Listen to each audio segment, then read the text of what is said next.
Chapter 7. The Compass of Poetry. The word is the world of the illegitimate stage. It rings out clear from the actor's lips, forces its way through the spacious auditorium, and reaches the ear of the most remote spectator. The gesture is drowned out in this same space. It is the handmaid of the spoken word, to which it lends corroboration and the expression of willpower. The word is an enigmatic symbol of thought. What our ear receives is a fleeting fugitive sound, almost an indifferent sequence of sounds. What our mind receives is the meaning liberated from the sound. Death. The meaning is clear. Remove the meaning, the sense that lies hidden in this word, and there remains nothing but a null and void sound picture. D-E-A-T-H. Make a single insignificant change in the sound, substitute br for d, and the meaning of the sense of it is completely changed. The word is the instrument of the mind. As Heinrich Laub has said well, we termed the stage, while it was still in its first naive or Schauspiel. The word means a play that is seen, but the stage is neither a Schauspiel or a Hörspiel, a play that is heard. As in the case of music, it is a Gedankenspiel or thought play. Those values of the stage action which we perceive through the aid of our various senses are merely symbols and forms of expression of the intellectual or spiritual values. The word itself, as a matter of fact, loses its significance as a sensual sequence of sounds, as an acoustic phenomenon completely except for a slight fragment of beauty that lies in the word as such. The distinctive earmark of the stage action is the spiritual style, and since every art fashions the soul, stage art is the spiritual soul. It depicts feelings through thoughts. Unintellectual, obtuse, dull people do not thrill us on the stage. Dramas whose characters are peasants and the lower classes of workmen have to be embellished and doctored up with a godly measure of strong theatrical devices in order to be really effective. We have but to think of the efforts that have been made to arouse interest in such plays as Schönherr's Faith and Fireside and Hauptmann's Teamster Henschel and the Weavers. Consequently, it is never the dark, flat levels of purely impulsive life that are sought after by the great dramatists, whoever they may be and in whatever age they may live. The great stage people are characterized by an abundance of spiritual wealth. Heinrich Laub was right when he said, "Mind and thought are the drama's weapons of attack." They are also the weapons of attack of the grand characters that stalk across the stage. Wallenstein, Faust, Macbeth, Lear, Hamlet. These are all characters that are sought after by the actor, for they all enjoy the very highest of spiritual wealth. The stage, the most perfect counterpart of reflection of mankind, embraces the three realms of life: sensuality, soul, intellect. All those glorious figures are choked and convulsed by sensuality. Their paths lead away from sensuality and back, if possible, to pure intellectuality. That course goes so far that one of the very wildest of them remarks at the close of his career, "Life's but a walking shadow, a poor player, that struts and frets his hour upon the stage, and then is heard no more." It is not mere chance, nor it is the historic whim on the part of the poet, that Faust abandons Gretchen and seeks and finds Helena.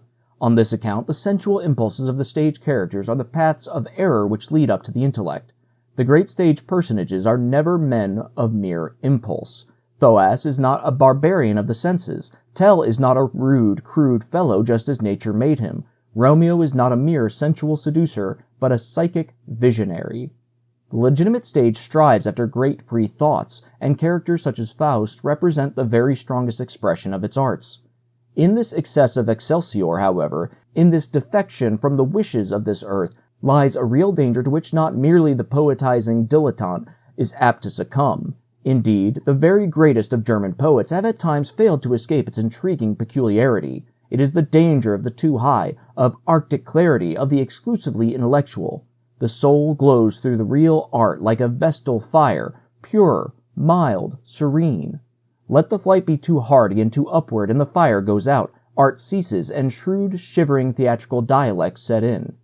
In the case of the motion picture, the opposite takes place. The word withdraws, becomes unessential, often directly adverse to art and the canons of art. Then it is that mimicry steps out and up, and becomes the bearer of the action. If humanity has been born deaf and dumb, it would long since have perfected its mimic apparatus so completely that it would be the tool and symbol of thought. What can the gesture mean to us? Feeling that is so familiar to us that it awakens sympathy on the slightest provocation. Only that which is from the very beginning impulse within us is sensuality. Mimicry is the symbol of sensual values. The sign, the prognostic, the distinctive mark of mimic action is the sensual style. And since this art signifies the expression of the soul, the motion picture is the sensual soul. It is feeling expressed through gesture. Consequently, an impulse that is not in everybody is not felt by everybody. This explains the failure of quite a few works. The homosexual film, for example, Anders als de Andern, different from the other people, was a source of disordered loathing to those other people. How can we expect a healthy individual to feel the excitement of an insane person, as in Dr. Caligari, or of a pathological vampire, as in The Vampire? And how can we expect a human being with a strong constitution to sympathize with the demented antics of a nervous wreck and feel his feelings after him, as in Nervin, Nerves? With a certainty that is growing from year to year, the film writers of today choose their material from such domains of feeling as have a universal and altogether human appeal. They depict the impulses of the soul, but only up to that point where the healthy feelings terminate. It is one of the wonders of peace that these impulses are common to all the peoples of the earth. The intriguing writ of the Asiatic soul becomes in this case clear and simple. Even the barbarian nations, the Negro, the Eskimo, the Moroccan, rejoice at the sight of our films with the joy that spells appreciation. It seems, however, that a great motion picture cannot be built up around peoples who are impulsive and that only. The characters of Hintertrepp were impulsive, those of Sherbin were lethargic and animalistic. We were moved but not convulsed. The impulse, and in its isolation, is uninteresting, for it is unpsychic. We sympathize with and feel the feelings after those who display them only when the impulse is raised to a passion. If we are to be captivated, carried off our feet as it were, the action has got to be strong. It must be set forth not mere wish, but will too. Those elementary passions that spring forth from sensuality, that is, from the ensemble functioning of our senses, constitute the field of mimic portrayal. The motion picture has its goal the greatest and captive passions, and characters that are bound to earth, full of soul but in the plight of the unhappy Prometheus, make up the strongest expression of the art of the motion picture. The bow of the passions is a mighty one, great in compass and more frequently taut than not. It rises out from the primeval abyss of nature and takes in the tenderest tremblings of the soul. Anyone who has ever seen that wonderful Godwin film entitled Horror Thy Mother knows that by passions I mean not merely what is ordinarily connoted by the term, but also that calm, melancholy faith of the heart which characterizes all reverential and respectful people. Every impulse that arises in a perfectly natural way, and which cannot be separated from the heart by any power on earth, is a passion. Everything that is an initial, original, and uninfluenced impulse is stuff for the motion picture. But just as all art moves about a certain pole, about that basic impulse which flouts reason in the exercise of the drawing force that one man has for another, and that pulls them both along toward the inescapable judgment handed down by the senses, just so does the motion picture itself obey the urge, and that with unconscious docility, to move on to the fate that finds its basis in human love, and in so doing it moves on to the highest unexhausted and inexhaustible goal, its eventual formation and confirmation. To such love, the coldly and exclusively intellectual is alien. There is no place for the blue-stocking Helena. A lover in a motion picture who would show himself superior to the simple, unaffected ways of love would cut a ridiculous figure. The love of the moving picture strikes but few strings, and these strings are gentle. This art is not wreathed about in the roseate palette of lovely thoughts. Those poets whose hearts do not overflow with an abundance of visions paint, in the motion picture, nothing more than the tiring and monotonous picture of a colorless and brutal giving and taking. But just as the great Garrick could move his audience to tears through the mere recital of the alphabet, just so can a fiery soul fill the violin of the motion picture with more nearly inner and more truly intimate notes than a soul that is halt and blind can fill the entire orchestra of the stage. Passion is pure, it is clean. Wherever the soul is moved, and wherever it moves with the action, there is purification. But just as the legitimate stage may lose itself in the frigid chill of unanimated intellectuality, so does the motion picture run at all times the danger, if its poet is a bellowing and garrulous individual, of sinking into the fiery swamp of unanimated sensuality. When this is the case, the unwholesome passion of mere sexual perversities becomes a play of social life that is poles removed from real art. In the foul, seething, and turgid vapor of such degeneracy, culture is stifled, purity is unable to raise its lovely head, and what might be the hills and high places of art are converted into waste places. This disgusting drama that poisons the people is the everlasting nuisance and eternal bugbear of those who have faith enough in them to feel that the time should come when the motion picture is a proud and pure art form. We all know how matters stand. Each individual has the dignity of mankind at his disposal, after all. It can never be the duty of the motion picture to use the magic song of love, such as all true poets have sung to their peoples, in order that it may drown out the vulgar street ditty with its lines of illicit passion and its refrain of indecency. The real motion picture poet, however, the one in whose heart there vibrates and pulsates a culture that is natural to him and given him of the gods, will always be able to fill his figures with a noble and royal sensuality that shines out in bright effulgence over and beyond the flat, greedy, paralytic doings of the love that knows not inspiration, and to which the staleness of every carrying on its first and second nature. His soul, recruiting in the interests of humankind, will move like a storm across the hills. There will be love in its flight, and then it will settle down into calm serenity like the subdued tones of so many silvery bells. The motion picture can delineate aristocratic characters. It can represent men and women of aristocratic souls. But when this is to be done, more must be done than to have the leading man and the leading woman don evening dress. Those who accomplish this, the delineation of fine and fair souls, have to be great artists. Rubbish and art, discord and harmony, the inflated and the sterling, though their spheres are relatively near each other, are nevertheless separated by the wide, wide gulf that separates the dilettante from the genius. Those who are petty in the business can offer us only the empty, the hollow, the fatuous.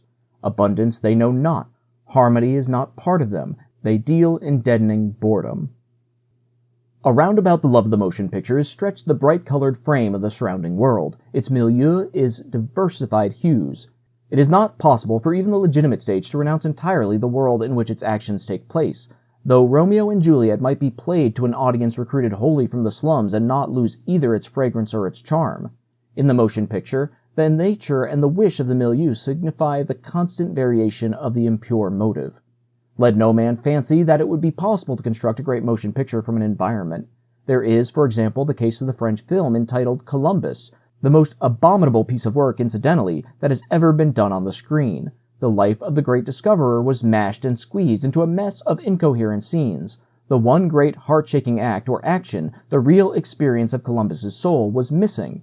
In like manner, the film entitled August der Stark, August the Strong, went up in smoke between the Baroque castles of Saxony around which the gala coaches moved in unending procession while the uniforms shone forth in all their kind of glory.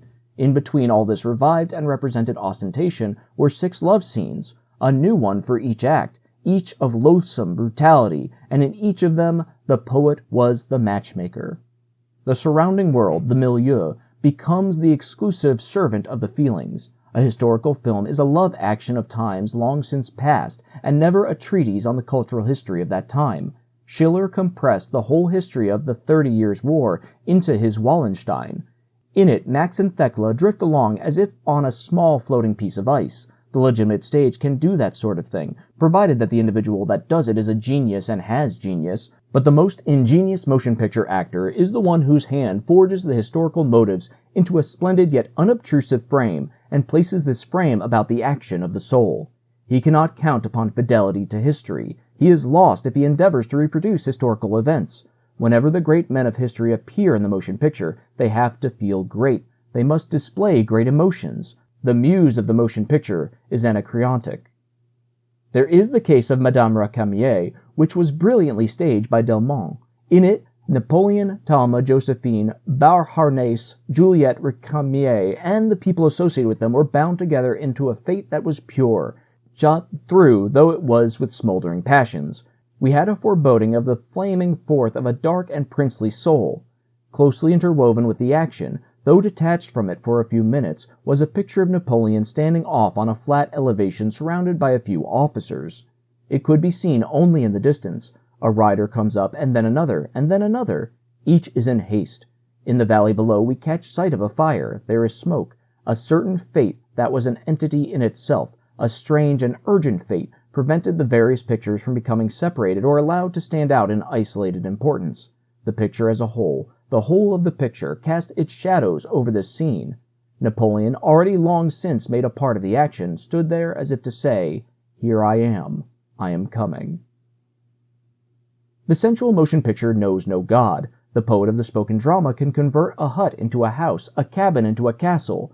The motion picture man builds up his houses and castles until they reach the very skies, but they remain formations of this earth. They are grand, perhaps they are beautiful, but they are never holy. They are never exalted. The divine services and mysteries of the motion picture are mere parades of brainlessness. That which is supposed to be holy leaves an unholy impression. Religiousness is dissipated into the merest emptiness. The boastful seeker after God remains a man in prayer. He gesticulates with his hands, and his hands are empty. Priscilla Dean, whom we love very much in Germany, played in her film The Beggar Woman of Stambol a charming scene of a prayer. A lovely little girl knelt down and folded her hands. There was piety in the scene, but her action was a sweet, imitated, childlike gesture, while in her little head there was no room for the superhuman picture of the Creator. But why nothing but sensuality, you ask me? The answer is easy. It is utterly impossible to photograph an idea. One should never try to project the invisible land of dream or wish onto the screen, for such a land is the creation of the brain. Experiments of this kind have been made often enough, naturally in Germany, but every single one was a failure, for the idea thus treated becomes even more cold and boldless than on the legitimate stage. One cannot catch up an idea through the medium of faint and feeble symbols. Moreover, the road that affects to point to the place where ideas are translated to the hearts of men leads in reality to an infinity of texts, to a surrogate of the intellect. Let us be modest, for the domain of the film is rich enough as it is, and the man who creates exclusively from the abundance of things seen, from visions as it were, will never exhaust the fountainhead. But there is a gap in this sphere of sensuality. There is an empty place in the field in question. Those silent heroes who have turned away from the world and behind whom and back of whom there lies struggle and passion, step out from the world of sensuality, in which they have become and remain mute, into the realm of spirituality. This land is open to them to the uttermost end of its compass, indeed down to and up to the point where they seek God, where they have forebodings and premonitions of God that are the equivalents of acquirement. No thought that is felt is feigned to them, but they do not speak of the visions they have had. Every word from their lips would be profane. It would be a matter of desecration. The great, strange, lonely figures of the motion picture, back of whose brain the thought shines forth, are not to be understood through thought. They are to be felt, not thought. They are to be conceived of as wise men and prophets. They are brooders and sufferers. One would have to, and one might, write a Christus film that is apathetic and undramatic. Christus the man, making a pilgrimage over the earth, a stranger, unapproachable, silent, immediate unknown, not understood. Such a film could be made a vast deal more effective than a Christus drama on the spoken stage, for on the stage the Christus dare not remain silent. He would have to appear as a speaker. The humble carpenter's son would have to pass before us, and on by the mute greatness of his own soul, engage in an endless flow of words of wisdom and thoughts that lie too deep for men. It was such a Christus nature as this, invisibly crucified, that our wonderful Berhard Goetzke played in his Indisches Grambel. Even under the slag of this adventuresome action there shone forth the pure glow of a passionately suffering heart.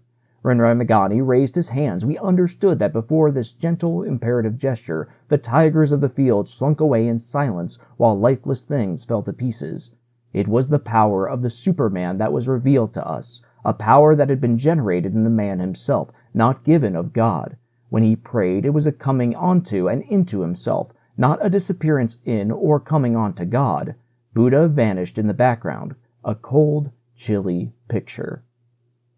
Such greatness is rare in a film. There's only one other film character who I can recall having seen bore the very stamp of immortal greatness on his brow, the Frenchman G. Melchior in Allantide. His eyes had the effect of invisible arms which brushed the seductive passion of the woman in the case clean from his heart. His glance gilded over men and things as if he were in an atmosphere of his own creation, far removed from what constitutes the spoils of mortal man. But art of this sort stands in the background of the motion picture. It is suspected by but few, and in the foreground stands modeled, gaudy sensuality. It cannot be otherwise, for the motion picture is an art that is of the earth and earthy. It revels and rolls in human feelings. This defection on its part from intellect is necessary. It is not thus because its creators wish it so. Just as it is the case with music, the motion picture will never be called upon to solve the problems of the human intellect or of man's morality. The motion picture pedagogue works ahead in an ineffectual effort to put brains onto the screen. He cannot do it. He fills the text with sententious marks and moral observations. He clutters the whole business up with a mess of mushy wisdom that bears not the slightest relation to the sensory content of the action, which is mimic first, and last, and always. The task of the motion picture is quite similar to the task of music, to serve a generation that has strong feelings. Where music, however, excites and incites a general and indefinite feeling, whose compass reaches from the tortures of the ego to the all-embracing feeling of the Godhead itself, through tones, the motion picture assembles its fullness on the earthly world of emotions. The motion picture actor fails to reach his objective. He fails to fulfill his true mission if he depends for success upon mere sexual titillation. He is lost to himself and the cause he serves if he works for the excitation of undisciplined and easily aroused pruriency. There is indeed no art that admits of such abysms of failure and misconduct as the motion picture. There lurks in every step the motion picture actor takes and makes the grave danger of sinking into the slime of unleashed sexuality. There is no well-constructed, marked, and planned road here that leads straight out, away, and over earthly love. And we do not wish to get sucked down into the mire. Sensuality and soul, that is the slogan. A new world has been discovered for which there has been up to the present no adequate expression. We film voyagers, hoist the sails, and embark on a voyage of conquest and circumnavigation. But behold, it is a strange and yet familiar route that we have to pursue. It is not like the realm of tones, ethereal and intangible. It is our lives that we have discovered, and which we are looking upon with our own eyes.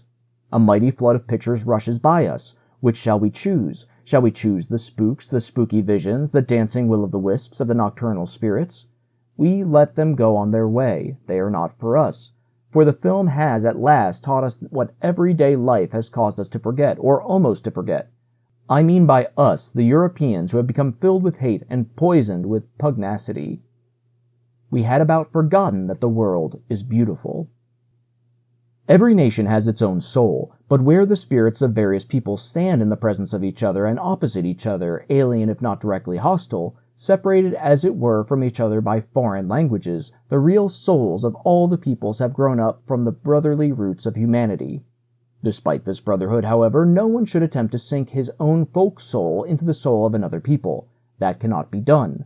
Let the German turn out the historical film, in which he sinks his soul into the world of feelings of the ancient Egyptians, or the English, or the Romance peoples just as much as he pleases. It is his business, and no one can stop him. But the fact remains that the historical film is always a somehow colorless creation in the popular sense.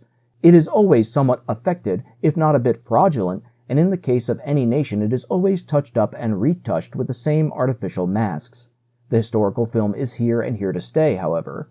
There is a good reason. In those ages of violence and lawlessness, film themes grew on the trees. There was a dazzling world full of adventure such as the film will never completely turn its back on. I am of the distinct conviction at the same time that it is the modern film which most effectively discloses the real nature and aim of the film. It is the most popular. It alone is true. In it there are no masks, and there are very few big wigs and pasted mustachios. The people do not have to sink themselves into unknown deeds and inexperienced acts of gruesomeness. They stand before the camera of the world in which they live. It is their own feelings that the lens takes up into itself. In the modern film, each people goes its own way. It has its own feelings, its own heart projected on the screen. It obeys the inescapable and inevitable commands of its own public life. Every man does what he can. He acts on what he himself knows, and Goethe once wisely remarked, "Life is interesting. It makes no difference where you take hold of it." The differences in peoples are wonderful, as the modern film shows. The American rejects any and every film that does not stand with both feet on the ground of actual life. The American takes his film themes from his own activity, and it is a gigantic one. He binds his people close to the world. He has them engaged in the calling that is theirs. He is as little inclined to scorn the orphanage or the tent of the cowboy as he is to close his eyes on the elegant urban salon. Wherever he goes, he notes what he has seen with the hard pencil or the professional reporter. He eavesdrops. He listens in on life in every form. With the essential, he is but little concerned. He is out for the picture of his milieu, of his environment, of the world about him, and this world of his is bubbling over with life. He is objective, and his objectivity has not been distorted by any theory of art that confuses the issue when conditions change. He seizes the world wherever he finds it most interesting. He does not hesitate, once he has seized it, to place his people in this surrounding as he endows his people, as it were, with the fates and the fancies of their new setting. The American film is almost always most effective when it takes its material from the checkered and chic fullness of the very present, when it depends for its inspiration upon reality. It aims at genuineness. It tries to be true. It seems, at least, that it never tries to depict a milieu which it does not know. The great city is the Mother Earth of the American film. The minute it abandons the city and goes forth on voyages of discovery in nature, it loses its vivacity, its effectiveness, its sense of reality, and goes over into a watered makeshifts or highway romanticism. The American despises all heavy, tiresome, serious art. He depicts a highly colored life, bubbles over with mad or at least unexpected ideas and notions, and has his spectator laugh and weep. An omniscient Lord knows that he never lets him do anything but laugh or anything but weep. The more extravagant the thing is, on the heights and in the depths, the better. After all, life is beautiful. One laughs 10 times as willingly as one weeps, and no sane man wishes to see this belief in the joy of life and the eventual victory of happiness and strength taken from us. The American has not a shimmer of a conception of Dramatischer Aufbau, of dramatic composition. He is innocent. The most he does is to indulge in a brief exposition, which he expresses in a few and none too labored words, in which he has something to say about the general significance of the people in whom he is momentarily interested, and then the thing starts. The American film is effective, and its effectiveness is to be explained on the ground of the American people themselves. They know precisely what they are after, and they proceed without delay. They are not hampered by inertia. They are intelligent. They are diligent. The American's creative action is sure and simple. It is not reflective nor congested with too much brooding, and it is certainly not based on systematic philosophizing. His film is just as unsentimental as his life. The majority of his scenes are noted for an atmosphere of sobriety. This and that takes place, but if a catastrophe does not follow, there is no use to get excited. In the few scenes in which the fate of one man rebounds against the fate of another, the will of one man stands face to face with the will of another. The American film is, so to speak, dramatic only in a secondary or subsidiary sense. The hero of the American film is the man of deeds. In the first act, his goal is set. In the last act, he reaches it. Everything that intervenes between these two acts is a test of strength. The strongest wins every time. The whole action revolves about this hero, and the good ending is more a matter of logic than anything else. It is the judgment handed down as to who was the most powerful. There is no such thing as a weakling among American film heroes. It is not interesting. It is not effective. Therefore, we don't want it. That is the history of American filmmaking in so many words. The basic principle of the American film is expediency. It is expediency, suitability, availability that makes the American exercise great care in choosing the title of his film, in having the action grow in interest, and in using decoration that fits the case and represents, on the whole, a genuine and solid picturesqueness. It is expediency that prompts the American to avoid those diseased and unwholesome themes which would be understood only by the spectator who is likewise diseased and unwholesome. It is expediency that moves him to avoid purely and rigidly intellectual themes, such as are appropriate for private audiences only. It is expediency that suggests to him cheerful, vigorous, bright, and fanciful themes in which the world is made to shine and flash. It is expediency that causes him to fill even the gloomiest theme with a good measure of happiness. There are, indeed, many roads that lead to idealism. The American does not seem to be at all familiar with the word art when he takes and makes a motion picture. He uses instead of art the word effect. This may seem a bit primitive, even uninspired, but it gets desirable results. That is good which is effective, and the ineffective is bad. Whatever pleases is allowed. These seem to be his shibboleths. He has, for this very reason, been spared the humiliation attendant upon the film that would be art, and that has brought bankruptcy to its champions and producers. For the American, the soul is merely a means toward an effect. He never overworks the soul. He does not splash it all over the individual scene. He uses it just insofar as it is necessary to make his hero a sympathetic creature and creation. In the middle and the middle point of his film activity stands, not the soul, but the joy in telling a story. For there is only one thing the American aims at. He wants to have a chat. He wants to indulge in a causerie. For him, there is no artistic problem to be solved. He neither writes theoretical treatises on the film, nor does he read them. In this somewhat rigid domain, which the life and Wetangshong of the American people themselves have stocked off for the American film, there live, move, and have their being a great number of happily endowed and cautious talents. They avoid clever and ingenious dodges. They are not easily derailed. They try incessantly to raise the value of the work they are engaged in and on to an ever-increasing height of excellence. The American film reflects the inmost nature of a people that is happy, of a people that has been accustomed to create without being loaded down with theory or chained to tradition. It is the film of a people that has preserved unto itself the riches of the centuries. The American is genuine, the Swede is true. Other peoples fill their motion pictures with foaming and sometimes frantic melodies. The Swedish film is not rich, it is unostentatious, sometimes to the very point of scantness. Its tone is that of the folk song which its tones taken from and based on pictures. Its characters are close to the earth. They are rarely impulsive, and if so, the impulsiveness is of a gentle nature. They seem quite free from self-consciousness. They move their limbs after the fashion of dreamy giants. They play with their hearts somewhat as the children of Asa were wont to play with the golden discs. Their feelings have not been artificially translated into a milieu. They have not been composed into a new home.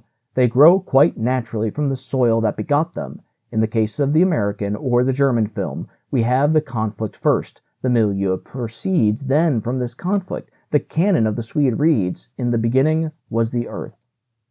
On this soil, excessively aromatic or iridescent fruit does not thrive. The passions of the Swede are subdued. They whisper like a waving grain swayed to and fro by a gentle breeze.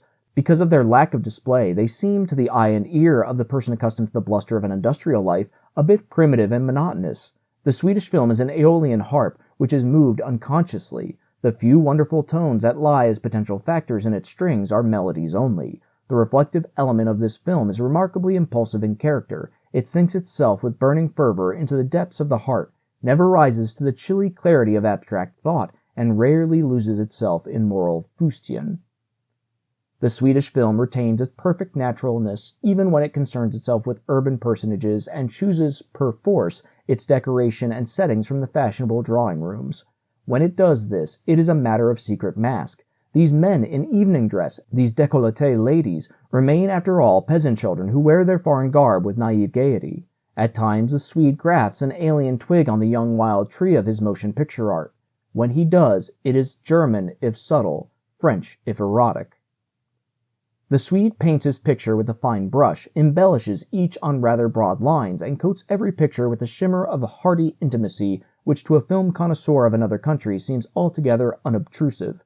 The film action, the ebb and flow of pictures, seems to him a matter of indifference. He avoids excitement, he shuns the raging of man against man. Invented and therefore affected action, be it never so refined, leaves him cold. He loves to see things grow. The secrets of the inner life are precious to him. His heroes encircle the coveted goal without bodily moving out of their tracks. All of this is at once an advantage and a disadvantage. It is rare that the manager of a Swedish picture strives for such brilliant effects, or for such a wealth of ideas as characterizes the American and German film manager.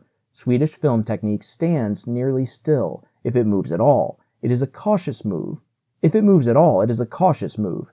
This is true indeed of Swedish film art as a whole, that art which came as a direct revelation to, though it left its imprint upon, the film art of other peoples, and especially upon that of the Germans. Swedish photography is not infrequently dull. It seems to have been lighted up from underneath. It makes no attempt to compete with the chiaroscuro of which American and German operators are noted. The Swede creates for himself. He loves the figures of his native land. In them and through them he improvises. He rings changes on the same motives. Does he really wish to create art? Will the seed he has been sowing grow? While the Swede was quietly engaged in his dreamy plays, the American and German, stimulated by him to a rather high degree, were chiseling from the stone blocks of their own folk souls, stronger and more delusive pictures which in their innermost nature were no less true than the film of the Swede. Since the Swede makes no attempt to speak to the world, but only to a limited circle of intellectually inclined people, he is always threatened with an imminent exhaustion of means. Even today, on this account it seems, he is trying to effect a compromise between himself and the world, though it cannot be said that he is going into convulsions over his effort. He is not in a hurry. He is trying his skill at historical films which hardly become him, either as a creative genius or a trained spectator.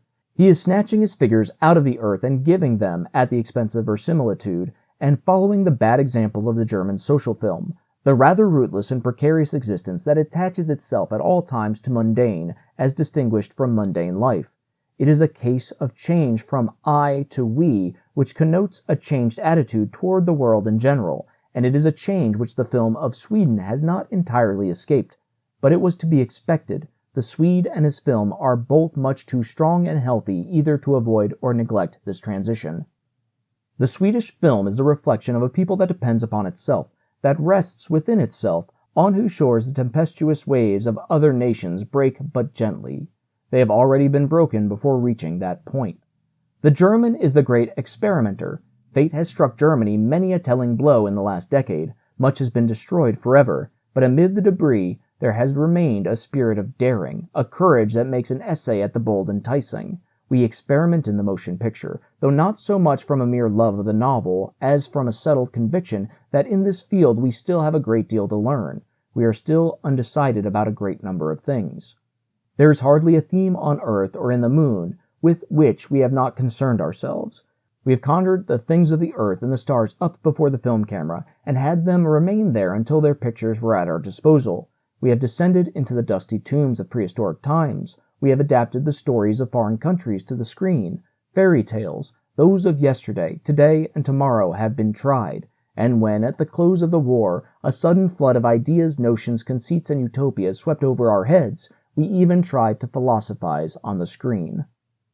In all of this busy activity, in this feverish and unceasing search after new themes and new values, there has been one thing that we completely forgot, and this one thing has been passing by us in 1,000 pictures.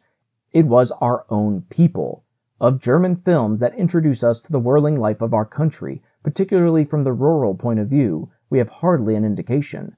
A real beginning in this direction certainly has not been made. It is there, however, and there only where uniqueness of real character is conspicuous that one finds the type of originality that pleases in itself and defies competition of any kind. At present, forces are beginning to work. Action has begun which, if carried on and out, will project on the screen the land of Germany with all the beauty of its streams and forests, and which will show the German soul with all its dreams and wishes. This is the way the film entitled Explosion, which tells of miners and their lives, came into existence. This was the initial inspiration of Fritz Lang's Nibelungs, that grandiose epic of the remote Germanic past. These are, to be sure, beginnings, but so long as they remain the sole examples, so long as the status quo in this matter is preserved, we Germans simply do not exist in the film. We have not yet arrived, and be it said once for all that the popular film is the one in which a film people can best show its real character. Instead of studying this theme, our own people, and exploiting it day in, day out, the German has scoured the whole world for themes. His historical films have been prepared with marvelous accuracy. Not a detail has been neglected which might add in even the slightest weight to historical reality. Loyalty to history has been preserved and observed with touching constancy.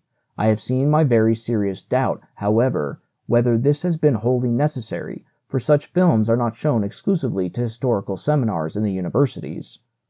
The German is almost universally successful in digging up a theme of crushing weight and power. He is never at a loss to create an action of either gruesome or exalted greatness. We have but to think of Golem, Madame du Barry, Dr. Mabuse, or Dr. Caligari. These are most powerful films. Another is Nibelung. So far, so good. But it is rare indeed that the German succeeds in endowing such films as these with the light and easy, the inspiring and inspiriting wings of humor. For a time, indeed, there was only the one type of film that was regarded as a success, the film with a tragic ending. The German so frequently forgets, or he at least overlooks, the fact that it is not the business of the motion picture to play into the hands of hard, rigid classical art, and to follow the canons of such art in so doing. It is the business rather of the motion picture to amuse people, to cheer them up, and to stimulate them. Latterly, the German has shown a marked tendency to turn away from the film based on the masses. He has not done this, however, voluntarily. The extreme cost of producing such films has made them prohibitive. Nor is this all. The German has not looked with favor recently on the film that has to do with huge crowds of human beings for spiritual reasons. At present, there is decided preference for the film that depicts a strong fervor of some sort for a film that is impressive from the point of view of individuals, for a film that delineates a logical development of the adventures of the soul, and it must be conceded that the best artists are gradually finding a way by which they can unite delicacy of soul with grace of experience, and thereby create what all the world must regard as beauty. For a long while, the German, like the Swede, neglected the real art of decoration and photography. Within recent years, however, our better ateliers have made remarkable progress in this direction. Some of our films that have been created since the making of this progress, such as Souverain or The Stone Rider, need not hesitate to stand comparison with the best of any country. The small film companies have been obliged to close owing to the unprecedented depreciation in German currency. This, however, is not a matter for profound regret, for their quality could never been said to be the outstanding feature of their creations. Nothing but quality can ever make the trouble that has to be taken a matter of eventual gain. In the art of motion picture, genius is its own reward, but pains are well paid. The German film will come once the chaos that reigns supreme at present has been eradicated, and the situation becomes brighter all around and everywhere. Today, Bolshevism raises its ugly head in the East. In the West, heavy artillery is in a position while fleets of bombing planes whir through the air. The atmosphere is thick, so thick indeed that it casts a heavy shadow over our country.